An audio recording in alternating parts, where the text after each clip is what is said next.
माझं सोलापूर न्यूजमध्ये आपल्या सगळ्यांचं स्वागत।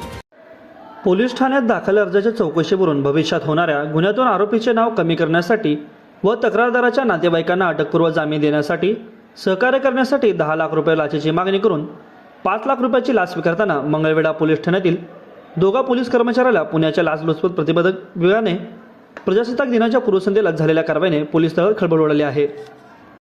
या प्रकरणी सविस्तर हकीकत अशी की मंगळवेढा पोलीस ठाण्याकडे कार्यरत असलेले वैभव रामचंद्र घायाळ राहणार गोपाळपूर तालुका पंढरपूर, महेश कोळी राहणार निंबर्गी तालुका दक्षिण सोलापूर सध्या मंगळवेढा पोलीस ठाण्यामध्ये कार्यरत असून तक्रारदाराचे पोलीस ठाण्यातील दाखल अर्जाची चौकशी सुरू असून भविष्यात या अर्जावरून गुन्हा दाखल होण्याची भीती दाखवून त्यातून आरोपीचे नाव कमी करण्यासाठी व त्याच्या नातेवाईकाला अटकपूर्व जामिनासाठी सहकार्य करण्यासाठी दोघा पोलीस कर्मचाऱ्यांनी 10 लाख लाचेची मागणी केली।